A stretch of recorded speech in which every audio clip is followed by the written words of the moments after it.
안녕하세요.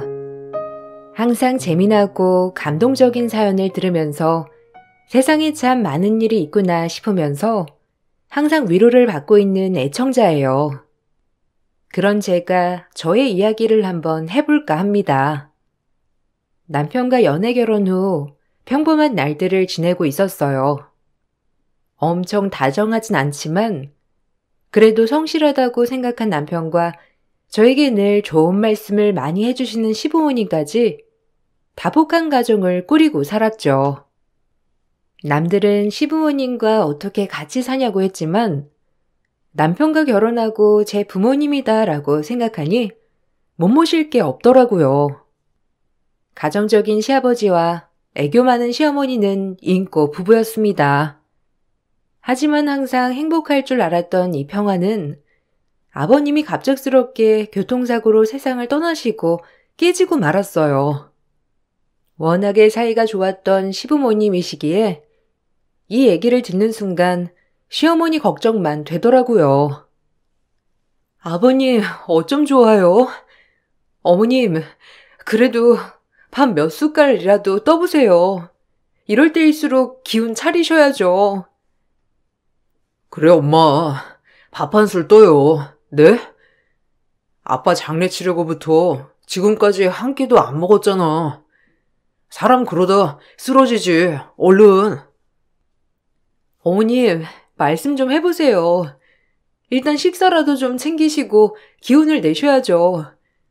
어머니가 이러고 계시니까 마음이 안 좋아요. 시어머님은 아버님이 돌아가신 이후로 식음을 전폐하시다시피 하였고 더 안타까운 건 그 이후로 말문을 닫았습니다. 애초에 의욕도 웃음도 잃어버리신 거죠.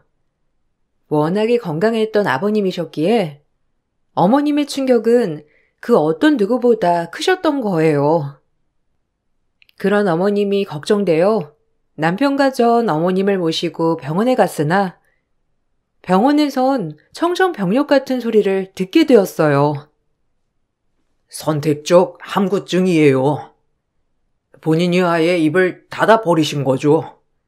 우선 말하는 사람에 대한 부담감을 줄일 수 있도록 도와주시고 집에서나 밖에서나 단계적으로 말하기 연습을 시도해 보는 것이 가장 적절한 치료입니다. 너무 강압적으로 말을 하게 하면 오히려 말이 더 늦어질 수 있거든요. 약물 치료도 해볼 수 있는데 약에 대한 부작용도 있어서 비약물 치료로 해보죠. 그럼 언젠간 말을 하실까요? 혹시 시간은 얼마나 걸리실까요? 이게 장기화되는 건 아닌지 싶어요. 그건 아무도 모릅니다. 한 달 만에 입을 여실 수도 있고 몇 년이 걸릴 수도 있고 본인 의지에 따라 다른 거죠. 일단 환자가 최대한 마음이 편해질 수 있도록 가족분들이 도와주셔야 합니다. 너무 강압적으로 말을 해보라고 하진 마세요. 어머님은 충격으로 선택적 함구증이라는 진단을 받으셨고 그 이후부터 입을 여시지 않았어요. 많은 노력을 해보았지만 어머님은 끝까지 입을 열지 않으시더라고요. 안타까움에 마음이 미어졌고 그런 어머님을 최선을 다해 모셔야겠다고 생각했어요. 제가 시집 올 때부터 지금까지 정말 따뜻하게 대해주신 분이었기 때문에 당연히 이렇게 해야 한다고 생각했죠. 하지만 며느리인 저보다 아들인 남편은 어머님을 답답하게 여기기 시작했고 그러면서 어머님께 짜증을 내는 일이 허다했죠. 답답해 진짜. 언제까지 말씀을 안 하신다는 거야? 눈동자에 초점도 없고. 당신이 집에 있으면서 말 좀 시켜봤어? 의사가 그랬잖아. 억지로 하면 안 된다고. 천천히 어머님이 말씀하시고 싶을 때까지 기다려야지. 그냥 지금은 최대한 어머님 마음만 헤아려 드리고 싶어. 아버님, 어머님 얼마나 사이가 좋으셨어. 그러니 충격 받을만 하지. 당신도 알잖아. 그래도 산 사람은 살아야지. 지겹다 진짜. 모든 말에 대꾸를 안 하니 안 답답하고 배겨? 중요하게 할 말도 있는데. 오히려 남편이 많이 답답해하였지만 그런 남편도 다독였어요. 그렇게 제가 어머님을 잘 모시면 어머님의 말문이 금방 터질 것 같다고 생각했던 거와는 달리 어머님의 말문은 쉽게 열릴 기미가 안 보였어요.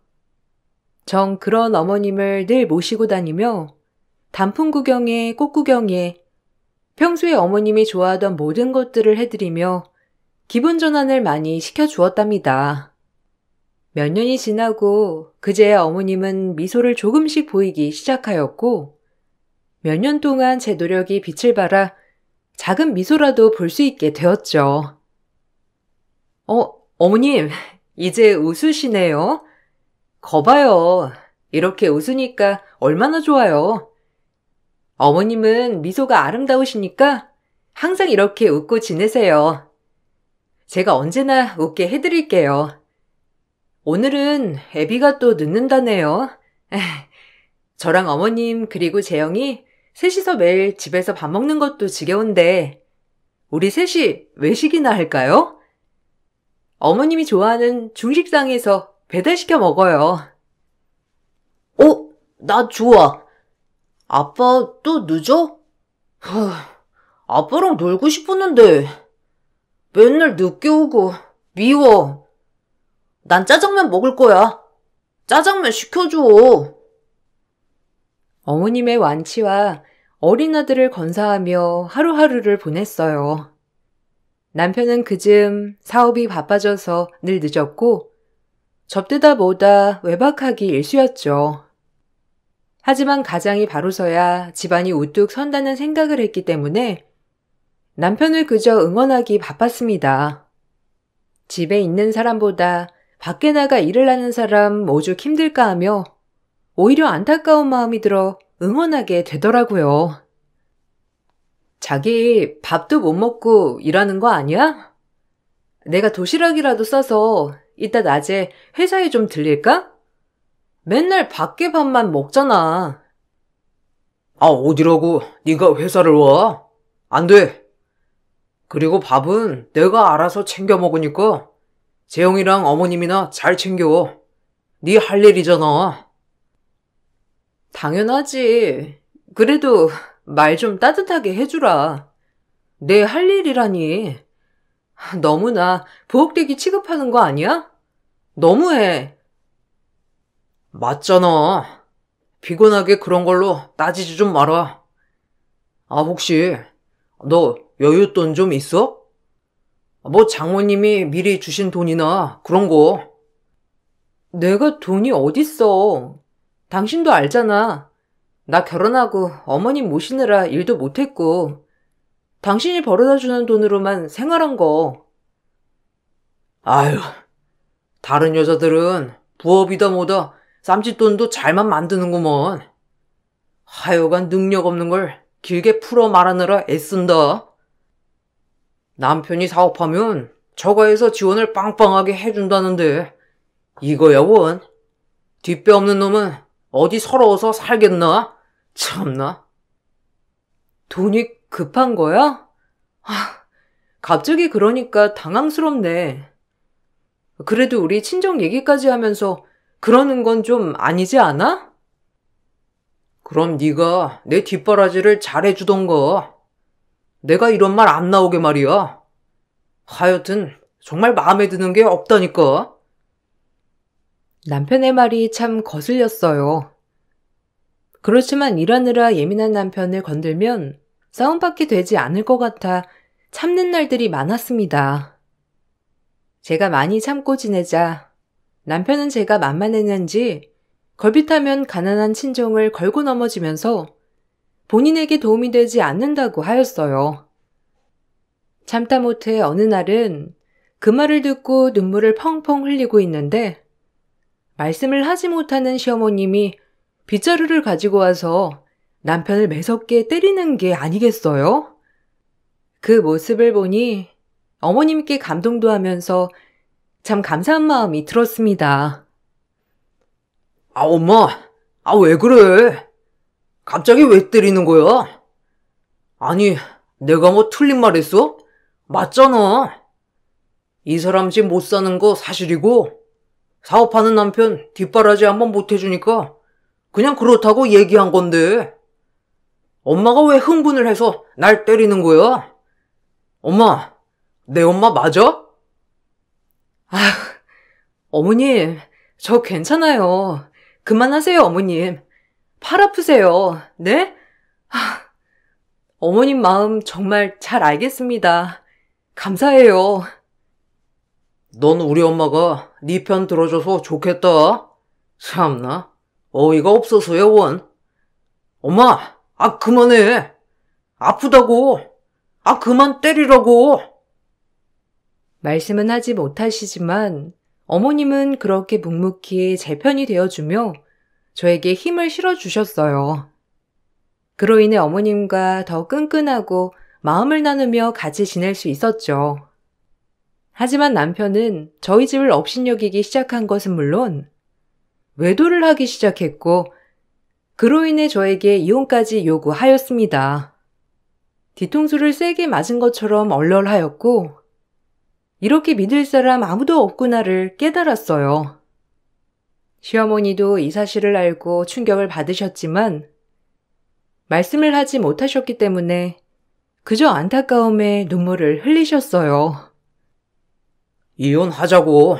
위자료 줄게. 애도 네가 키우게 해줄 거야.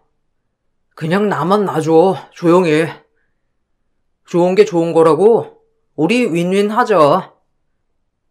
나 그 사람 만나서 진짜 행복하고 내 사업에 진짜 도움되는 여자야.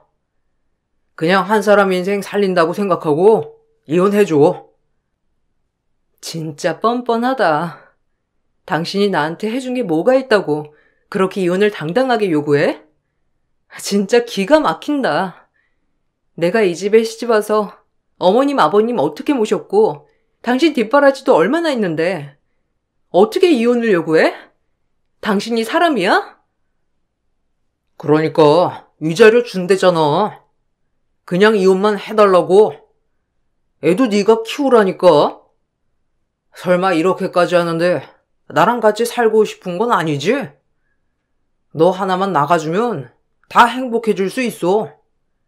그러니까 제발 조용히 끝내자.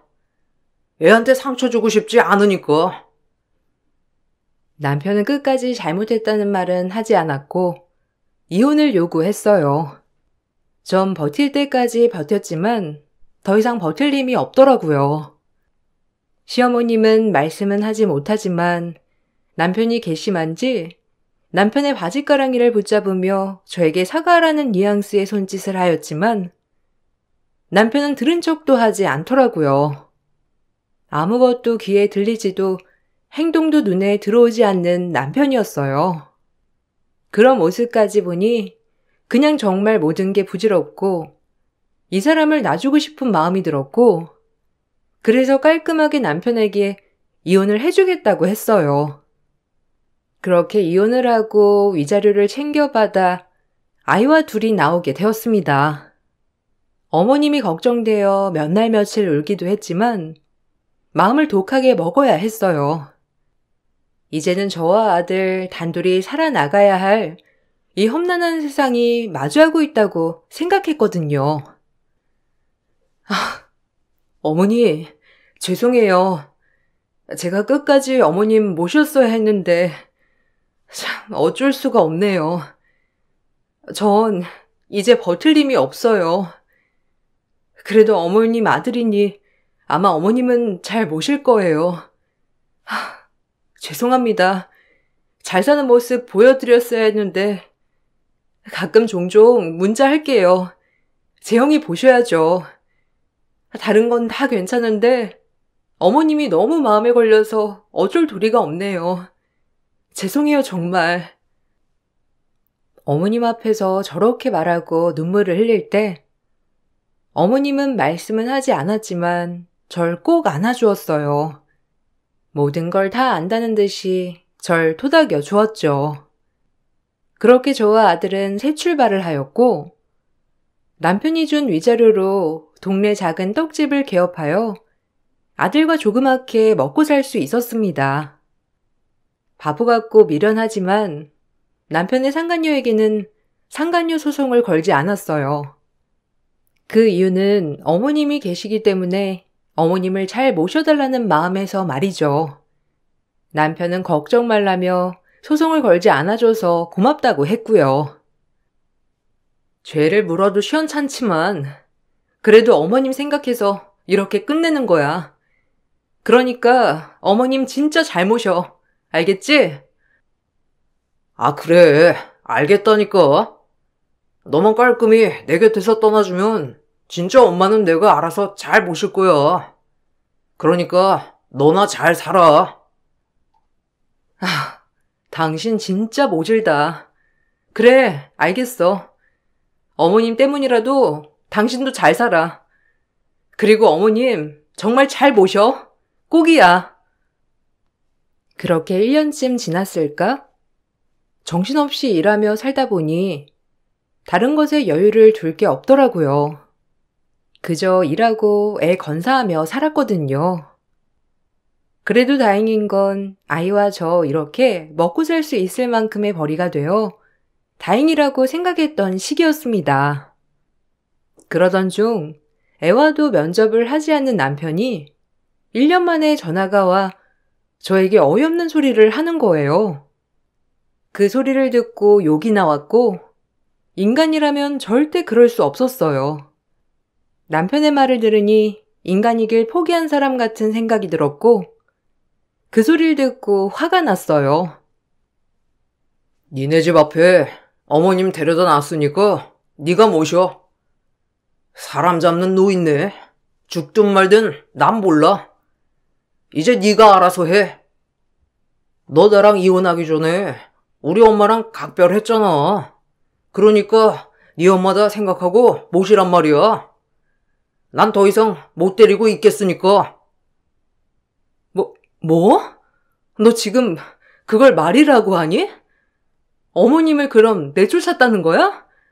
이 인간 쓰레기인 건 알았지만 이거 상종 못할 놈이네. 따지고 보면 재영이도 우리 엄마 손자니까 영 남은 아니잖아? 그러니까 재영이 할머니라고 생각하고 네가 데리고 살아. 죽든지 말든지 난 이제 신경 안 쓸 테니까.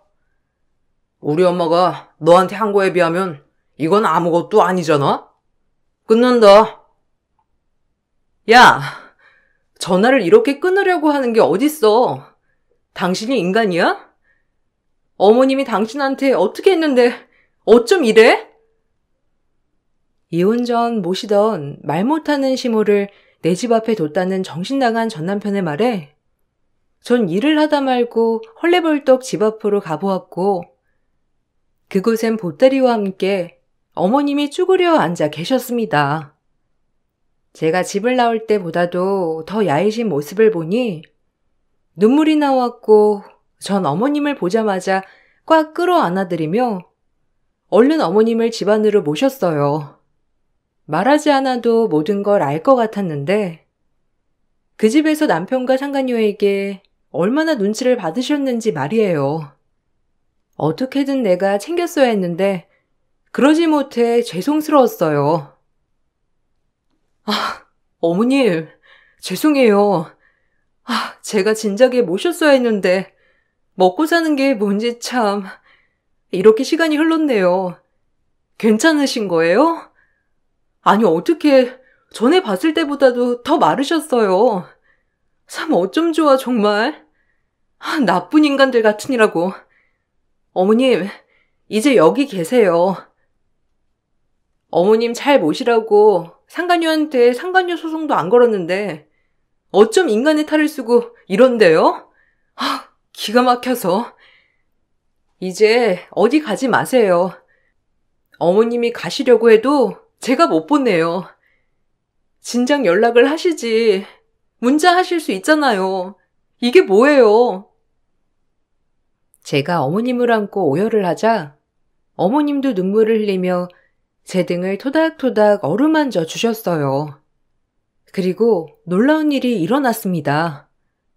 아버님이 돌아가신 뒤 말문이 닫힌 어머님께서 저를 꼭 안아주시며 말씀을 하시는 거예요. 정말 놀라웠어요. 오랜만에 듣는 어머님의 음성에 놀란 것도 잠시 눈물이 먼저 터져 나왔고 얼마나 듣고 싶었던 음성인지 참 그리웠어요. 어미야, 괜찮아. 그만 울어라. 나 이렇게 멀쩡한데 왜 이렇게 울어? 내가 미안하지, 너한테는. 여기가 어디라고. 아휴. 어머, 어머님, 말문 트이신 거예요? 아, 언제부터요? 재영 아빠도 알아요? 아님, 원래 터져 있었는데 이렇게 된 거예요? 아니, 그놈은 몰라. 내 그놈 다신 상종 안 한다. 그동안 아주 많은 일이 있었어. 정말 내 아들이지만 가만둘 수 없어. 내가 이 잡것들을 요절을 낼 거야. 너한테 했던 짓까지 다 보상해 줄 거니 어미 너는 나만 믿어라. 어머님, 당장 병원부터 가요. 아, 웬일이야 정말.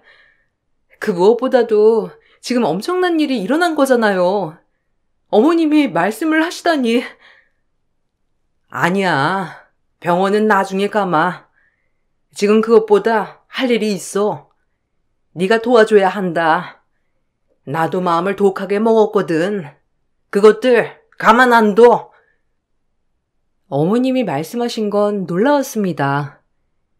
상간녀를 집에 데려와 살기 시작했는데 어머님이 말을 못한다는 이유로 상간녀가 어머님에게 밥도 주지 않고 늘 심한 욕을 하며 무료까지 썼다고 했어요. 하지만 이걸 보고도 전 남편은 웃으며 바보라서 어쩔 수 없다며 어머님 앞에서 대놓고 조롱하는 일도 허다했다고 했죠. 어머님이 마음먹고 집을 나오려고 했으나 그땐 말문이 터지지 않아 혼자선 아무것도 할 수 없었다고 했습니다. 그럴 때마다 제가 간절히 생각나 연락을 하고 싶어도 차마 본인 아들이 저한테 한 짓 때문에 미안해서 연락을 할 수 없었다고 했죠. 지속된 무력과 괴롭힘에 어머님은 상간녀에게 이성을 잃고 덤볐다고 했어요. 아이, 진짜? 엄마 미쳤어? 아니, 말 못하는 엄마 이렇게 데리고 살아주는 것만으로도 고맙게 생각해야지. 어디서 손을 대? 아, 미쳐 내가 진짜. 바보 천치인 줄 알았는데 아주 힘은 장사네 진짜. 오빠, 나 이 아줌마랑 다시 못 살아. 자기가 누구 덕에 지금 밥을 얻어먹는데 감히 나한테 손을 대? 말도 못하는 벙어리 주제에. 기가 막혀. 당장 내쫓아, 당장. 엄마가 자초한 일이야. 노인네가 힘만 세가지고 말도 못하는데 지금 몇 년째 죽지도 않고 이렇게 고생시키지 아주. 내가 그나마 엄마라고 데리고 있어준 건데 엄마가 자초한 일 이제 난 책임 안 져. 당장 짐 챙겨. 이제 이 집에 발 못 붙일 테니까. 그 모습을 본 전 남편은 어머님과 살 수 없다며 상간녀 편을 들면서 어머님을 내쫓았던 거예요. 정말 부모한테 어떻게 이럴 수 있는지 어머님한테 듣고도 믿기지가 않았어요.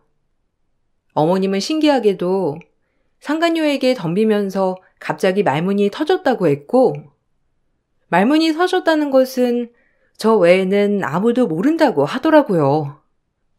그러면서 그것들을 가만두지 않을 거라며 벼르고 벼렀습니다.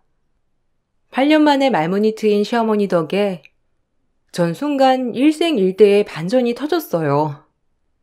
그리고 전 남편을 향해 복수가 시작되었죠. 정말 괜찮으시겠어요? 그래도 어머님 하나뿐인 자식인데 전 괜찮지만 어머님 잘 생각해 보셔요. 전 어머님 편이지만요. 걘 이제 내 아들이 아니야. 그리고 그 나쁜 것한테 빠져서는 똑같은 인간이 되어가고 있는 놈이지. 지가 누구 덕에 이렇게 호사하며 살고 있는데 그걸 모른다면 인간이 아니지. 옛다. 여기 땅 문서야. 애비는 당연히 지 앞으로 되어 있는 줄 알아. 지금 회사 자금 사정이 매우 안 좋은가 보더라. 마침 이 땅값이 지금 엄청 치솟았거든. 이걸 팔려고 하는데 아마 모를 거야. 아버님이 돌아가시기 전에 무슨 바람이 불었는지 온전히 이 땅을 내 이름으로 해주었고 귀퉁이에 있는 조그만 노는 재영애비 이름으로 해놓았지.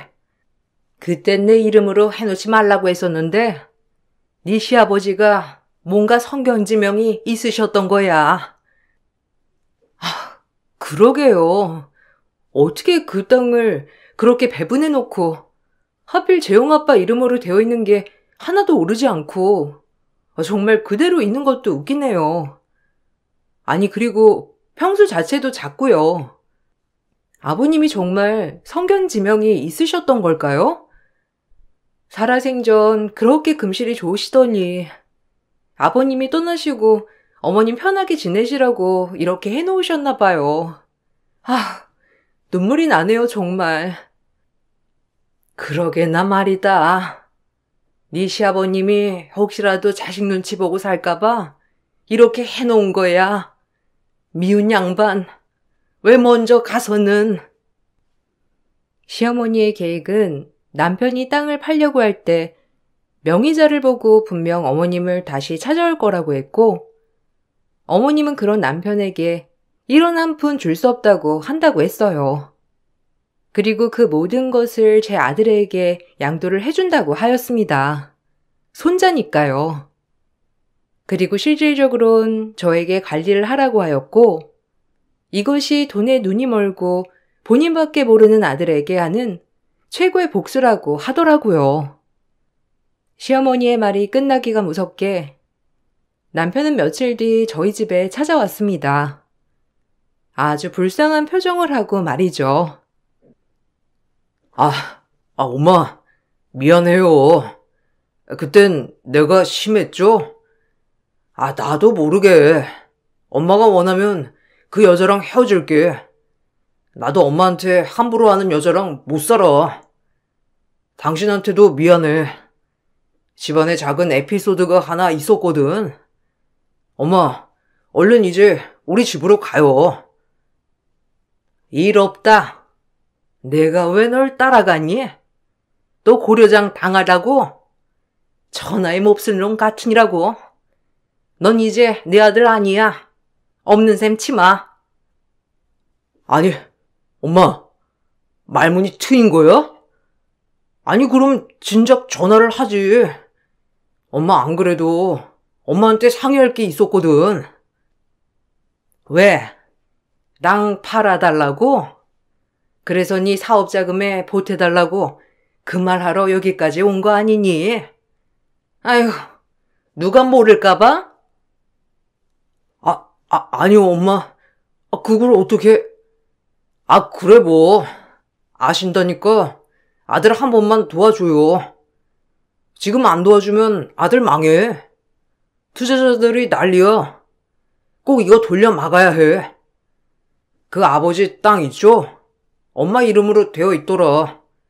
얼른 팔아서 아들 목숨 좀 살려줘요, 제발. 어쩌니? 그 땅 이미 진작 재영이 이름으로 해놨다. 이제 어미 권한이지 내 권한 아니야. 그리고 넌 내 아들 아니니까 다신 찾아오지 마. 돈 때문에 왔겠지. 괘씸한 놈 같으니라고. 죽든 말든 상관 안 한다고 할 땐 언제고 이제 와서 참나. 왜 그걸 재영이 이름으로 해줘요? 어이없어. 엄마 아들이 나지 재영이에요? 당신 빨리 그거 팔아서 현금화 시켜. 나 지금 급하다고. 안 그러면 나 큰일 나. 투자자들이 사기죄로 고소한다고 했다고. 빨리 당장 팔아줘. 그건 내가 할 바 아니지. 당신이 콩만 먹든 말든. 그리고 당신 같은 사람은 정신 좀 차려봐야 돼. 여자한테 빠져서는 자식이고 부모고 다 내팽개칠 땐 언제고. 이젠 돈이 궁하니까 찾아와서 엄마? 아들? 꼴 좋다 아주. 우스워 죽겠어. 남편의 애원에도 전 땅을 팔지 않았어요. 남편은 하루가 멀다 하고 저와 어머님을 설득했지만 설득에 쉽게 당하지 않는 저희였습니다. 엎친 데 덮친 격으로 남편의 상간녀 또한 눈치를 챘는지 남편에게 이별을 통보했다고 하는데 얕은 사랑이었고 우스운 사랑이더라고요. 그리고 어떻게 저렇게 못된 인간들끼리 만나게 되었는지 참 그것조차도 전 기가 막히더라고요. 우리 그만 헤어져. 돈 꽤나 있는 사람인 줄 알았는데 이게 뭐야? 당신 엄마도 그 땅 다 손자 이름으로 해놨다며. 당신 친권 양육권 포기한 마당에 그 땅을 돌려받을 수나 있겠어? 난 사랑 없이는 살아도 돈 없으면 못 살아. 알잖아, 내 씀씀이. 너 진짜 너무하다. 난 처자식 다 버리고 널 선택했는데 이제 와서 네가 날 버리겠다는 거야? 그렇게는 안 되지. 내가 너 때문에 우리 엄마까지 내쫓았는데 사실 그 일만 아니었어도 우리가 지금 그 땅 팔 수 있었다고, 알아? 그날 네가 좀만 참았어도 그 땅이 우리 땅 되는 건데 너 때문에 내가 엄마 내쫓고 이 모양 이 꼴 난 거 아니야? 너도 책임 있어. 넌 나 못 떠나. 안 되긴 뭐가 안 돼. 어차피 우리 혼인신고도 안 돼 있는 남남이잖아. 내가 싫으면 이 집 나가는 거지. 그리고 난 당신한테 처자식 버리고 나한테 오라고 한 적 없어.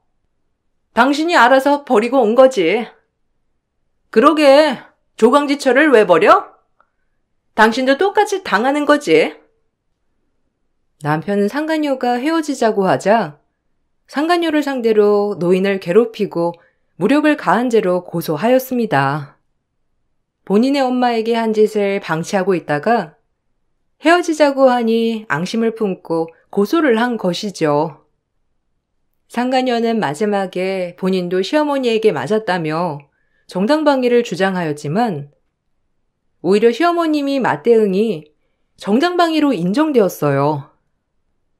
아주 막장 드라마 그 자체였죠. 그리고 시어머니는 끝까지 남편을 도와주지 않았고 결국 남편은 투자자들에게 고소를 당해 구속이 되었어요.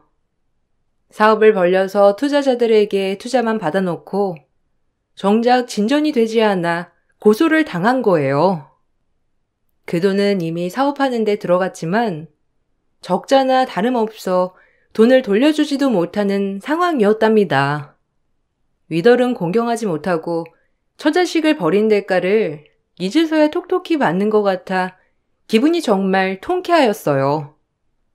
사실 더욱더 벌을 받아야 마땅한 인간인데 고작 구속이라니. 참 애통했지만 그래도 본인은 구속되기가 싫은지 빌더라고요. 단 한 번도 저에게 아쉬운 소리를 한 적이 없는 남편이었는데 이제 막다른 길에 다다르기 시작하자 빌기 시작하더라고요. 꼭 이래야겠냐? 내가 그래도 재영이 아빠인데 콩밥 먹을 수 있으니까 속이 다 시원하니? 그 돈만 해줬으면 내가 사기꾼으로 콩밥을 먹겠어? 너 진짜 독하다. 그래도 한때는 살 부비고 살았던 사이인데 진짜 이럴 수가 있냐? 다시 한 번만 생각해줘. 네가 어떻게 이래? 엄마는 네 말 들을 거야. 그러니까 나 좀만 도와달라고 네가 설득 좀 해봐라. 당신이 더 독하지. 당신은 핏줄까지도 버리는 사람이잖아. 그게 어머님이건 자식이건 본인 앞길에 도움 하나 안 되면 바로 내팽개 쳐버리는 당신. 그러니 벌을 받는 거지. 그래도 다행이야. 어머님이 당신이랑 생각하는 게 정말 달라서 말이지. 나랑 재영이한테 상처 준 것, 그리고 어머님한테 상처 준 거, 다 그 깜빵 안에서 회개하고 사죄하고 새 사람 되길 바랄게. 이제 이로써 부모 자식과 여는 여기서 마지막이야. 나 죽어도 장례식에 오지 말아라. 너 같은 아들 둔 적 없으니까. 여자한테 빠진 것도 모자라서 지 애미고 처자식이고 다 버리는 무책임한 것. 저걸 낳고 미역국을 먹었다니 아주 원통하다 원통해. 감방 들어가서도 편지 쓰지 마라. 너랑 그냥 인연은 여기까지니까 다신 볼 일 없을 거다. 아, 엄마. 진짜 엄마가 어떻게 자식을 버려요? 그게 엄마예요? 아빠가 알면 진짜 기가 말 일이지. 엄마까지 왜 이래? 그땐 내가 진짜 앞뒤 분간 못했을 때라니까. 나 이제 정신 차렸어. 정말이야. 제발 엄마가 한 번만 나 봐주면 안 될까? 내가 진짜 여자에 눈이 돌았었나 봐. 엄마 미안해. 제발 내가 이렇게 사정할게요. 엄마한테 자식이 나밖에 더 있냐고. 입 다물어 이거 싸. 애미 고려장 할 땐 언제고 이제 와서 내가 널 버린다고? 난 이미 너한테 버림받았잖니? 그때후로 우리 인연은 끝난 거야. 알겠어? 깜빵에서 나와도 찾지 마. 네 인생 알아서 개척하고 죽이 되든 밥이 되든 살으란 말이야. 이제 진짜 당신이랑 엄마가 하라는 대로 하고 살게요. 그러니까 제발 한 번만 도와줘요. 네? 내가 미쳤지 진짜.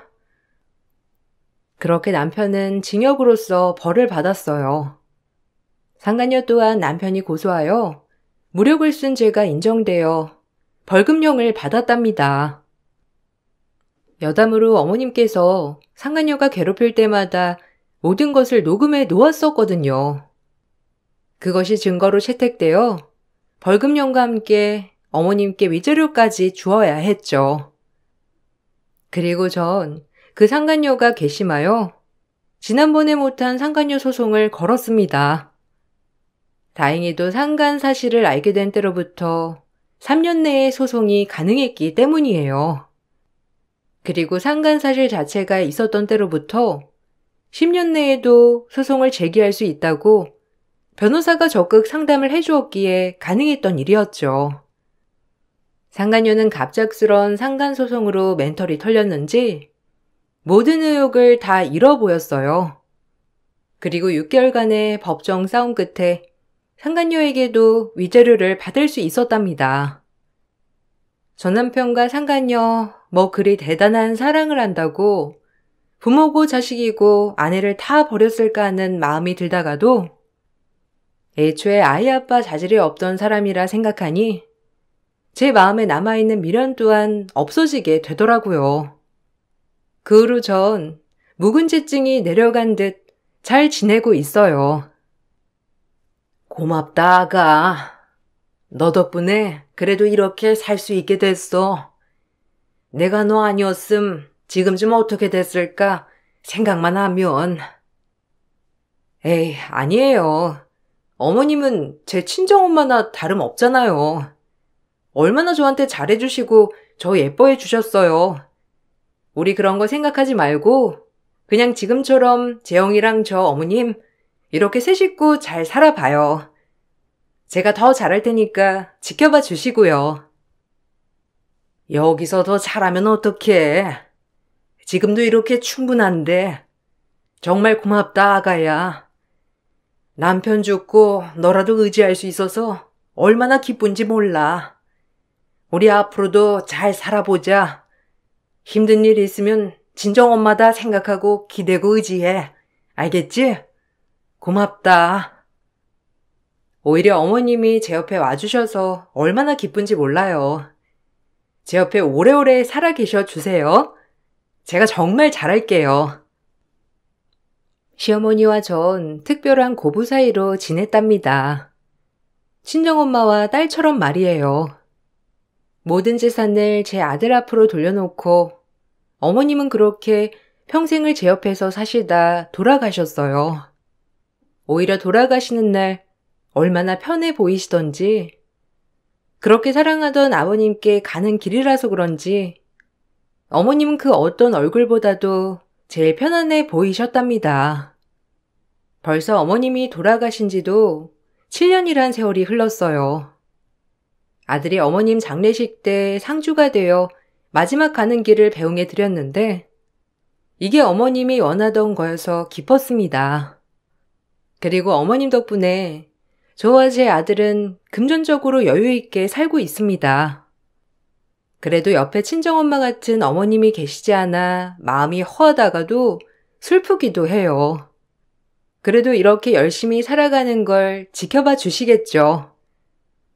제 인생에서 남편은 진작에 잃었지만 또 다른 엄마를 얻은 것 같아 그래도 헛되지 않은 인생 같아요. 정말 믿고 싫은 전 남편이지만 어머님을 만나게 해주어서 어떻게 보면 고마운 마음이 들 때도 있어요. 이 글을 쓰는 내내 어머님이 너무 많이 보고 싶고 생각이 나네요. 내일은 아들과 함께 어머님 아버님 계시는 납골당에 가봐야 할 것 같습니다. 제 이야기를 들어주셔서 감사드리고 좋은 하루 보내세요. 그럼 이만 마칠게요. 안녕하세요. 저는 순창에 살고 있는 40대 중반 여자입니다.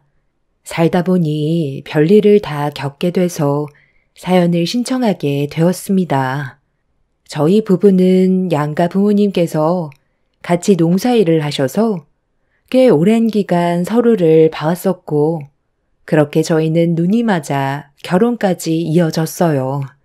함께한 시간이 15년 정도 되었지만 언제나 변함없이 한결같은 모습을 보여준 남편은 안정적인 가정생활을 유지하게 만들어줬었고 큰 사건, 사고 없이 무난하게 살아왔었습니다.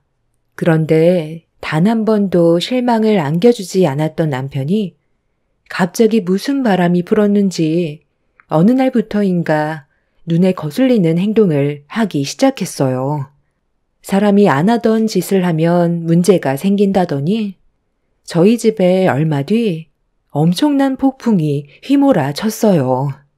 옆집에 남편의 친구와는 어렸을 적부터 한 동네에서 살았던 터라 상당히 친한 사이였어요. 그래서 저도 자주 얼굴을 봐왔었는데 언제부터 둘이서 부쩍 함께 붙어 다니더니 항상 저녁 늦게 집으로 들어왔어요. 뭐 하다 왔냐고 물어보면 그냥 술 한잔하고 왔다며 대충 둘러댔지만 제 코를 찌르듯 자극하는 향수 냄새는 심기를 불편하게 만들었고 그런 일들이 반복이 되자 더는 두고 볼 수가 없어 결국 한마디 하게 됐어요. 당신 요즘 너무 심하다고 생각하지 않아? 옆집 김씨 아저씨랑 자주 붙어 다니는데 좀 적당히 하면 안 돼? 어느 정도껏 해야지. 도대체 며칠 내내 술만 퍼마시고 있잖아. 그리고 왜 몸에서 향수 냄새가 진동을 해? 당신 쓸데없는 짓 하고 다니는 거 아니지? 여기 동네 사람들 한 달이 건너면 전부 다 알고 지내는 사이인 거 몰라? 괜히 얼굴 팔려서 안 좋은 인상 남기지 말고 처신 잘해. 술집까지는 이해해 주겠지만 그 이상은 나도 조용히 넘어가지 않을 거야. 광철이라 간단하게 술 좀 마셨어. 술집에서 우리들만 마시는 것도 아니고 손님들도 많이 오는 술집이다 보니까 몸에 냄새가 좀 배 수도 있는 거지. 새삼스럽게 왜 안 하던 짓을 해? 15년을 봐와놓고도 나를 몰라? 내가 바람 피울 정도로 간이 큰 사람인 줄 알아? 하도 강철이가 외롭다고 하니까 말동무 좀 해준 것뿐이야. 걔는 아직까지 혼자 살고 있잖아.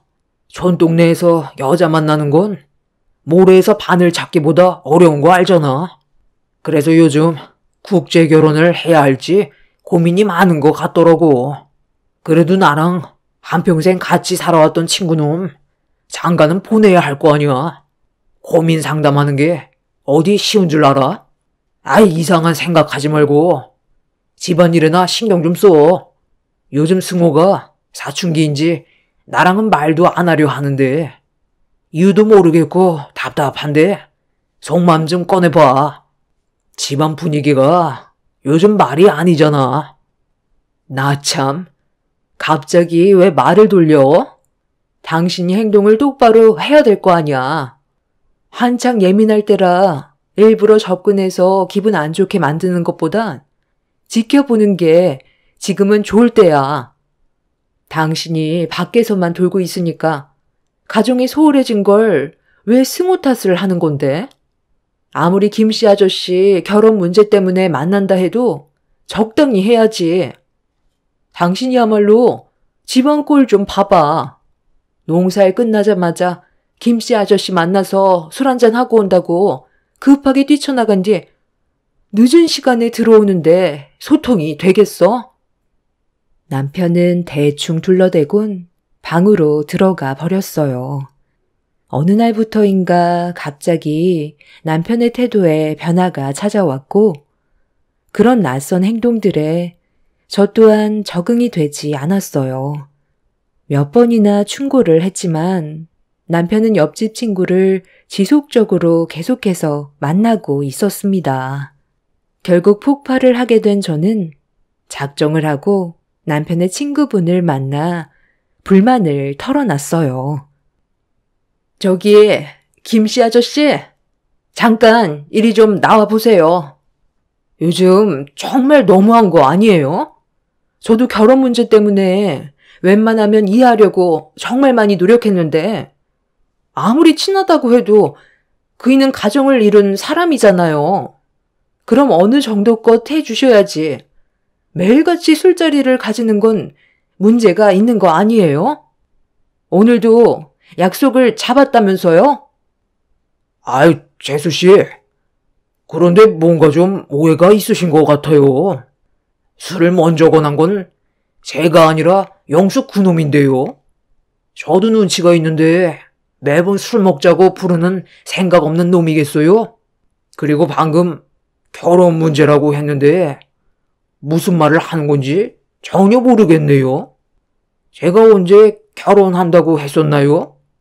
요즘 들어 고민이 있다고 계속해서 술을 마시자고 하는데 막상 먹고 보면 또 그렇게 중요한 얘기는 아니라 집에 있는 게 답답한 것 같아 보여 그러려니 했거든요.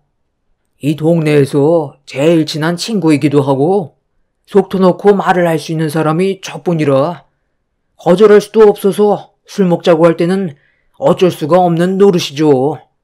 아, 그래서 요즘 제 속이 말이 아닙니다. 하루가 멀다 하고 계속 술을 마시다 보니 약까지 먹고 있는 중이에요.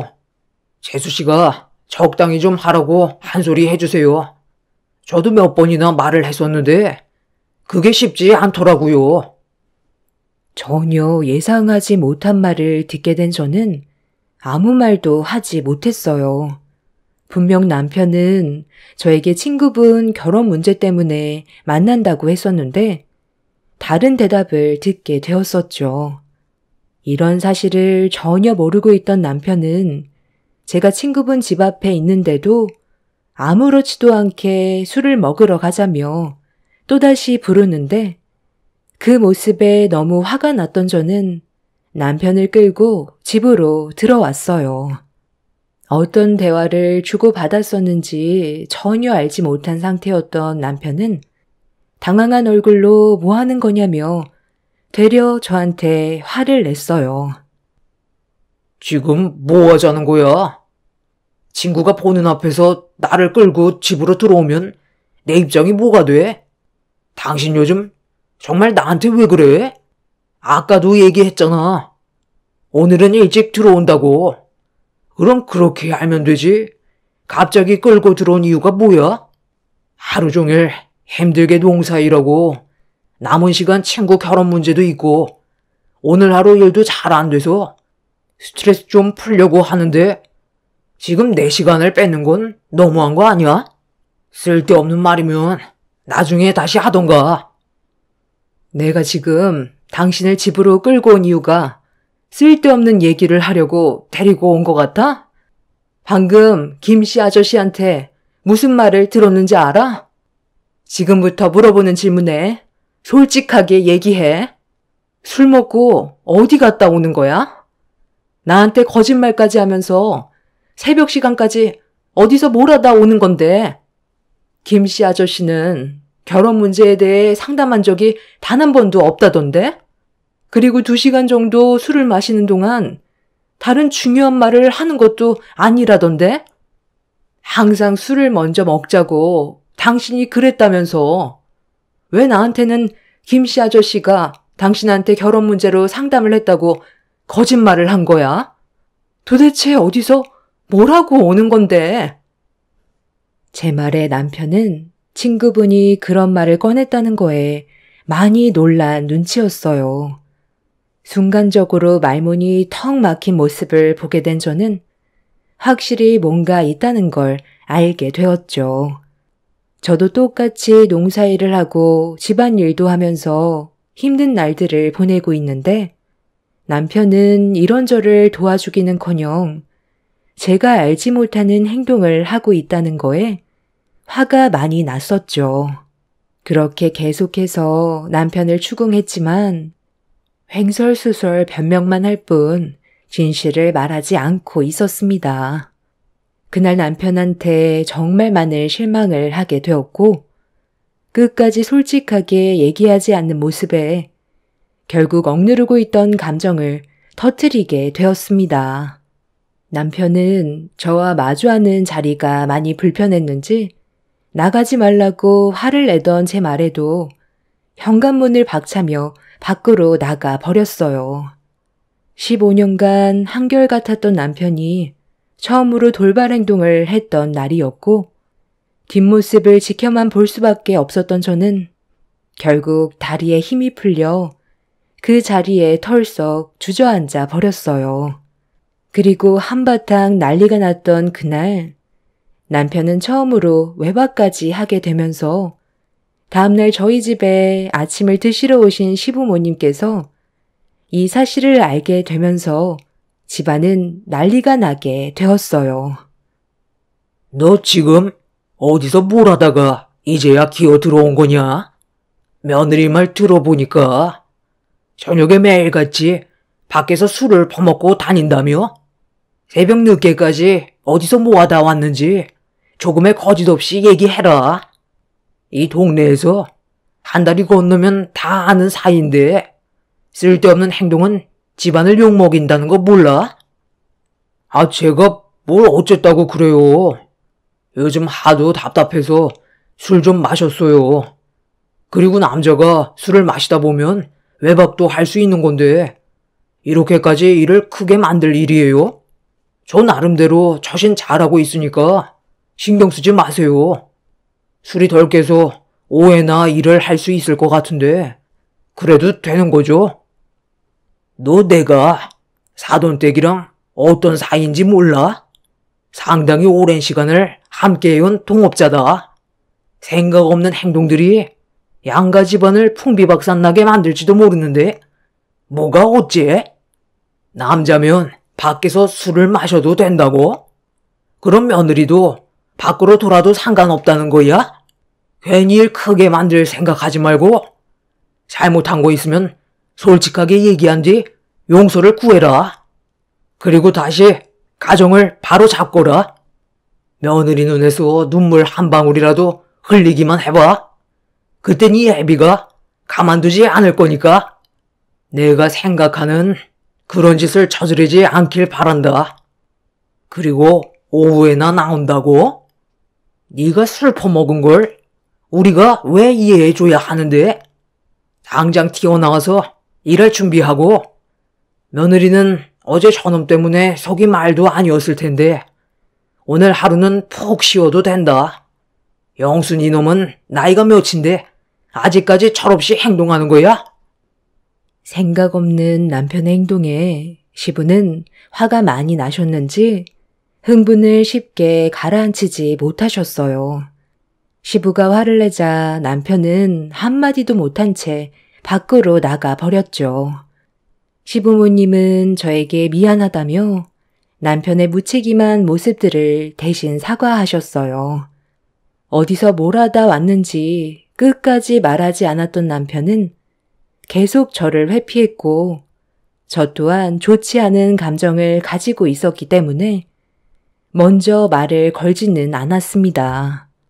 그렇게 한동안 냉전의 시간이 흐르게 되었고 험악해진 집안 분위기를 알면서도 남편은 시부에게 한 소리 들은 지 며칠이나 됐다고 또다시 외박을 시작했어요. 오히려 더 대범한 모습을 보이면서 인생을 포기한 사람처럼 가정에는 전혀 신경을 쓰지 않았습니다. 그때 확신할 수 있었던 건 남편이 저 말고 다른 여자가 있다는 걸 눈치챌 수 있었어요. 그런 날들이 반복이 되고 시부의 경고까지 무시하면서 정신적으로 많이 힘든 시기를 보내야만 했어요. 그렇다 할 증거물이 나오지 않아 더욱더 상처를 크게 받았던 저는 남편의 행동 하나하나 증거물로 남겨놨었어요. 하루 일과가 끝이 나면 바람처럼 사라지는 남편이 저 말고 다른 여자를 품에 끼고 있는 걸 두 눈으로 꼭 목격하고 싶었습니다. 그래서 일을 끝마친 뒤 남편의 뒤를 몰래 쫓았는데 곧장 시내로 달려간 남편이 향하게 된 곳은 충격적이게도 새로 생긴 다방집이었어요. 꽤 많은 남자 손님들이 다방집을 드나들기 시작했고 남편이 문 앞에 서자 처음 봤던 다방 여자가 꼬리를 살랑살랑 흔들면서 남편의 얼굴에 미소를 띠게 만들었습니다. 얼마나 기분이 좋았으면 저와 함께 있을 때의 모습과는 정반대되는 얼굴 표정을 하며 다방집으로 들어갔어요. 너무 기가 찼던 상태에서 남편이 언제 또 밖으로 나오게 될지 지켜보고 있었는데 해가 지고 저녁 시간이 되어서야 다방에서 나왔어요. 제가 몰래 지켜보고 있다는 걸 전혀 눈치채지 못한 남편은 다방 여자와 대화를 주고받았고 그 말을 귀 기울여 듣게 된 저는 결국 참아왔던 눈물이 터져나와 버렸어요. 남편이 저 말고 외간 여자를 만나 즐기고 있을 거라곤 상상조차 하지 못했던 장면이었고 남편이 다방 여자의 옆구리로 손이 올라갔었어요.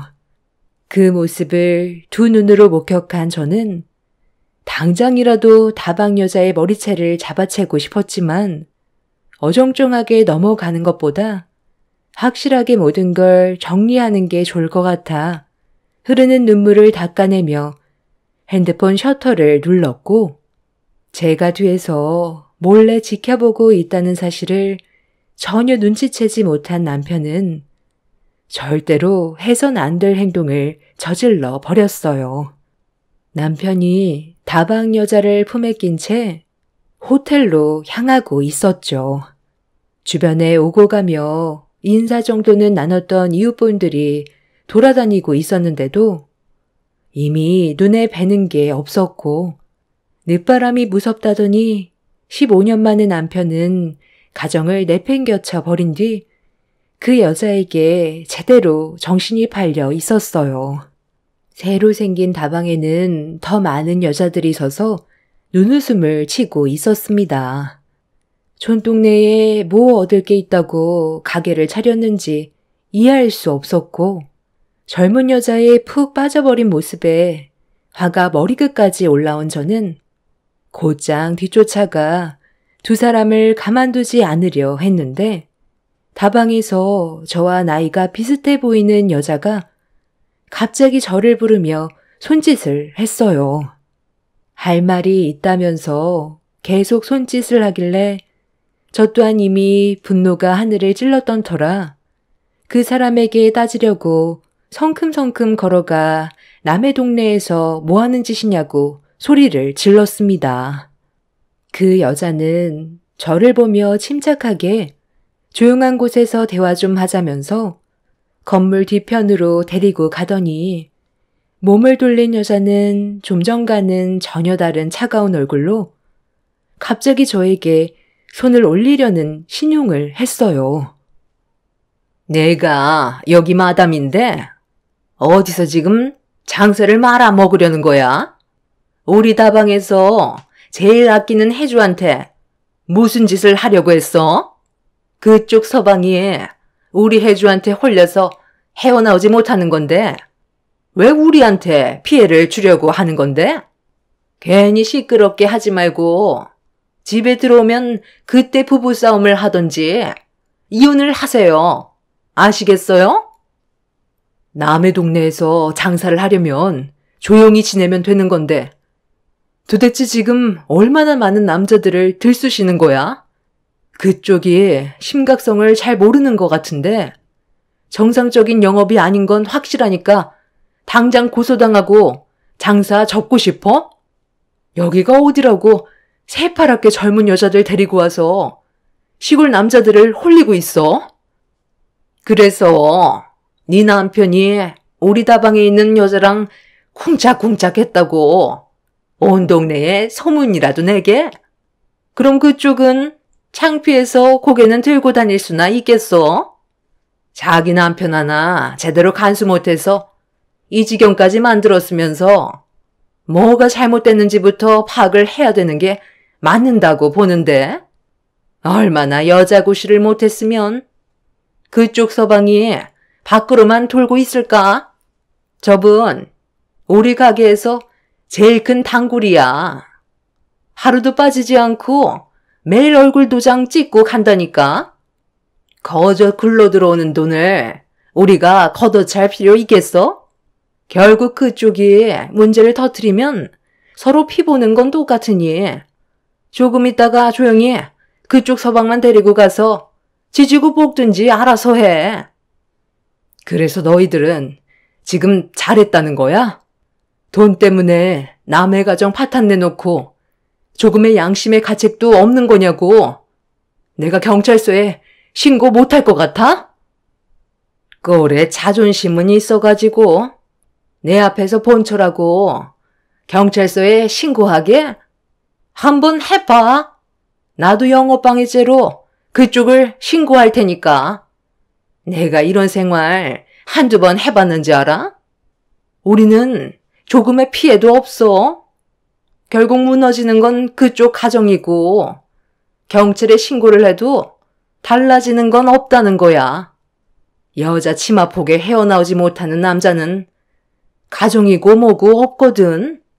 오로지 앞만 보고 달리기 때문에 바로 잡을 생각 아니면 그냥 조용히 서로 갈라서는 게 좋지 않겠어? 나도 그쪽을 상대로 소송할 수 있거든. 그쪽이 목격한 모든 것들은 전부 업무상 친절할 수밖에 없는 거였고 오해를 한 거라고 미리 입 맞춰 놓으면 잘못돼도 꼴랑 며칠 영업정지 말곤 아무것도 없어. 나를 부른 여자는 다방을 운영하는 사장이었어요. 화가 치밀어 올라 당장이라도 머리채를 잡고 싶은 심정이었지만 역으로 고소를 당하게 될 것 같아 제가 손해보는 일은 하지 않았습니다. 결국 아무것도 해결하지 못한 채 남편이 호텔에서 걸어 나오길 기다렸고 몇 시간 뒤 밖으로 나온 남편을 보자마자 얼굴에 사정없이 뺨을 올려쳤어요. 제가 나타날 거라곤 전혀 예상하지 못했는지 당황해하면서 말을 더듬었습니다. 그리고 옆에 있던 외간 여자는 급하게 자리를 피해 도망을 쳤어요. 저에게 죄송하다는 말 한마디 하지 않은 그 여자에게 달려들려 하자 제 팔을 잡아 돌려 세운 뒤 집에 가서 얘기하자며 저를 차에 올려 태웠고 그렇게 집으로 도착하게 된 저희 부부는 15년 만에 처음으로 서로 목소리를 높이면서 평생 씻을 수 없는 막말을 퍼부었습니다. 그래서 지금 당신이 잘했다는 거야? 나랑 함께한 시간이 15년이야. 그동안 당신한테 쏟아부은 내 삶의 기간이 절대 짧지 않다는 걸 본인도 알고 있으면서 어떻게 조금의 미안한 감정도 없이 이런 뻔뻔한 상황을 만들 수가 있어? 바람 피우면서 조금의 양심의 가책도 못 느꼈니? 나랑 이혼할 생각을 가지고 있었던 거야? 나도 사람인지라 젊은 여자가 내 앞에서 꼬리를 흔드는데 어떻게 마다할 수가 있겠소? 그리고 혜주는 내 말이면 무조건 따르기 때문에 스트레스 받을 필요도 없어. 무뚝뚝하고 애교라고는 전혀 찾아볼 수 없는 당신과는 하늘과 땅 차이지. 나 처음에는 다방이 새로 오픈을 했길래 실내를 어떻게 꾸며놨는지 궁금해서 잠깐 들어가 봤었거든. 그런데 내가 들어서자마자 바로 다가와선 반갑게 맞아주는데 이런 대우를 받아본 적이 없었던 터라 너무 새롭게 다가왔었어. 그리고 처음 혜주를 만난 날부터 지금까지 하루라도 안 보면 못 살 것 같아서 매일같이 얼굴 도장 찍었던 거야. 당신과는 비교 자체가 안 돼. 이 또한 일의 연장선이기 때문에 스트레스를 풀어야 다음날 일하는데 또 즐겁게 시간을 보낼 수가 있다고. 나랑 이혼하겠다면 말리고 싶은 생각은 없지만 그래도 함께 살아온 세월이 있는데 그냥 이대로 물 흘러가듯 지내면 안 되는 거야? 당신도 하고 싶은 대로 하면서 살면 되잖아. 나는 뭐든 이해해 줄 수 있어. 지금 그걸 말이라고 하는 거야? 언제부터였어? 아까 호텔에 함께 들어갔던 그 여자랑 얼마나 오랜 기간 만났던 거냐고. 1년은 지났니? 6개월 됐어. 당신이 나랑 이혼하겠다고 하면 나는 조금도 고민하지 않고 도장 찍을 준비가 되어 있어. 우리 혜주랑 평생 함께 살 생각이거든. 15년 동안 서로 의지하며 믿고 살아온 세월은 아무런 의미가 없었어요. 남편의 마음에 새로 자리를 잡은 여자에게 모든 걸 빼앗기게 되었고, 제가 할 수 있는 거라곤 이혼 말고는 답이 없었습니다. 남편은 충격을 받아 주저앉은 채로 오열을 하고 있는 저에게 어떠한 말도 해주지 않았고, 더 이상 할 말이 없다면서 이혼을 하던 아니면 그냥 살던 저보고 알아서 하라며 집 밖으로 나가 버렸어요. 이미 마음이 떠나가 버린 사람을 붙잡아봤자 소용이 없다는 걸 온몸으로 느끼고 있었기 때문에 남편의 뒷모습만 바라볼 수밖에 없었습니다. 그날 정말 많은 눈물을 쏟아내었고 제정신이 아니었던 저는 다음날 정상적인 생활을 할 수가 없었어요.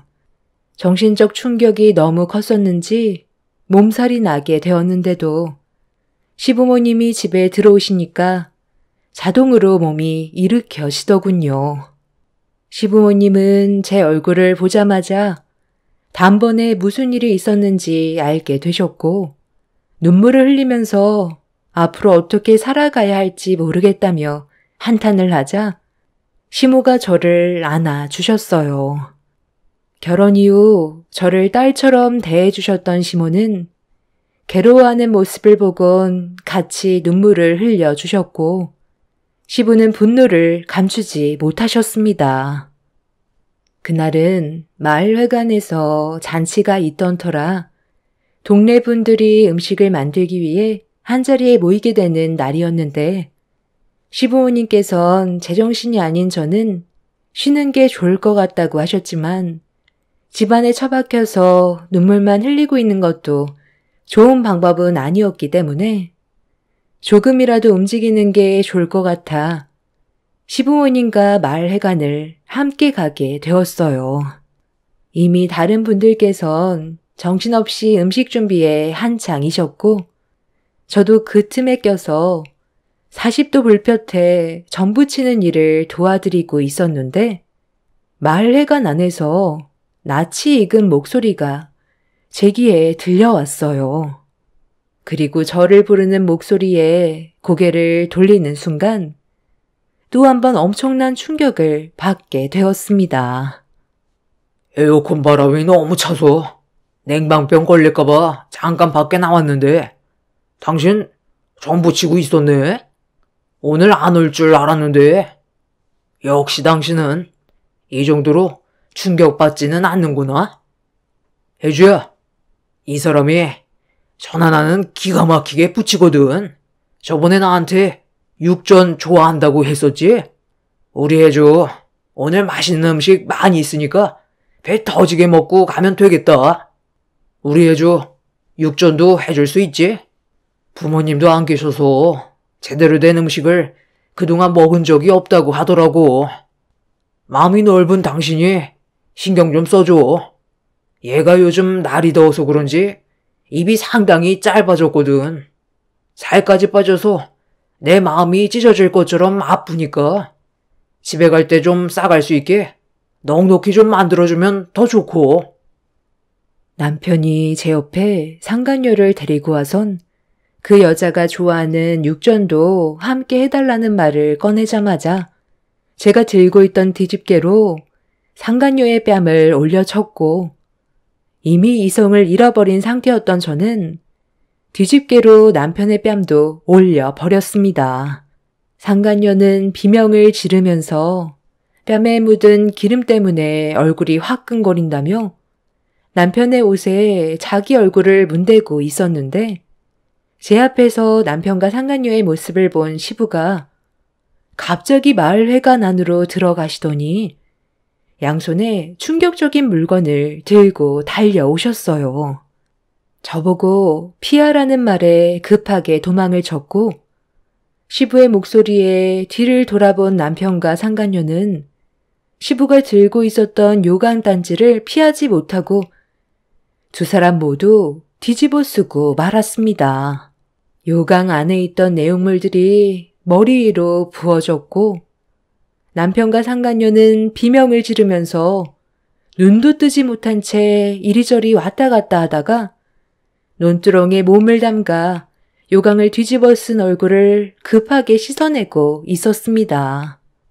남편은 뭐 하는 짓이냐고 소리를 지르며 시부에게 화를 냈어요. 아버지, 지금 이게 뭐 하는 거예요? 제가 뭘 잘못했다고 요강을 뒤집어 써야 되는 건데요? 우리 혜주가 왜 이런 대우를 받아야 되는 거냐고요? 이놈이, 너 방금 뭐라고 그랬어? 우리 혜주? 내 며느리가 두 눈 시퍼렇게 뜨고 있는데 마을 회관까지 전현을 데리고 와서 뭐를 해달라고? 이제 아주 눈에 뵈는 게 없지? 내가 그동안 몇 번이나 경고를 했었는데도 애비 말을 무시하고 15년 동안 너를 위해 몸바쳐 살아온 우리 며느리한테 상처를 줘? 저번에 말했었지? 사돈댁과 내가 상당히 가까운 관계라고. 너 때문에 우리가 함께해온 세월까지 전부 물거품이 되어버렸다. 다시는 너를 내 아들로 생각하지 않으마. 인연 끊을 거고 너한테 주기로 했던 내 모든 재산 한 푼도 넘겨주지 않을 거니까 두 번 다시 내 앞에 나타나지 마라. 네가 죽고 못 산다는 저 저급한 년이랑 잘 먹고 잘 살아봐. 가진 것도 없고 배운 것도 없는 네가 뭘 하고 살 수 있겠어? 내가 가진 모든 것들 며느리한테 전부 다 물려주도록 하마. 우리 마을에서 당장 썩 나가. 시부는 마을 사람들을 동원해 남편과 상간녀를 마을에서 쫓아버렸어요. 그리고 시내에 있던 다방을 불법 영업으로 신고를 했고 남편과 저와의 관계에 문제가 생겼다는 게 소문이 퍼지면서 다른 가정들도 저와 비슷한 일이 똑같이 생겼다는 걸 알게 되자 그 가게 앞에 많은 사람들이 몰려갔고 끝까지 버티려고 했던 다방 주인은 결국 폐업 처리를 한 뒤 다른 지역으로 도망을 치게 되었습니다. 그렇게 되자 상간녀도 남편을 두고 도망을 쳤어요. 하지만 이미 상간녀 소송으로 고소가 되어 있던 상태라 법적인 처벌은 피할 수가 없었습니다. 그제서야 남편은 뒤늦게 친정집으로 찾아와 손이 발이 되도록 빌었지만 이미 엎질러진 물은 주워 담을 수가 없었죠. 저희 부모님께서는 남편은 가만두지 않겠다며 난리를 쳤고 분노하신 부모님의 모습에 도망을 친 남편은 저와 어쩔 수 없이 이혼을 해줄 수밖에 없었습니다. 2번 다시 저희 마을에는 얼씬도 하지 못하게 된 남편은 시부모님 집 앞에서 매일같이 무릎을 꿇고 잠깐 정신이 나갔던 것 같다고 용서해달라고 했지만 시부모님은 조금의 선처도 없으셨어요. 양가 집안 얼굴에 먹칠을 한 남편은 아무것도 얻지 못한 채 내쫓겨 버리게 되었죠. 그 인간은 절대로 바람을 피우지 않을 거라고 확신했었는데 이런 일이 생기게 되니 아직까지도 믿어지지가 않아요. 앞으로 그 인간 없이 남은 인생을 살아야 할 테지만 조금의 미련도 없습니다. 앞만 보며 열심히 살아가려고요. 하루빨리 모든 걸 훌훌 털어버리고 다시 활기찬 생활을 하고 싶습니다. 제 사연 들어주신 분들, 무더워진 날씨에 항상 건강 조심하시고 여러분들의 가정은 언제나 행복하시길 기원 드리겠습니다. 감사합니다.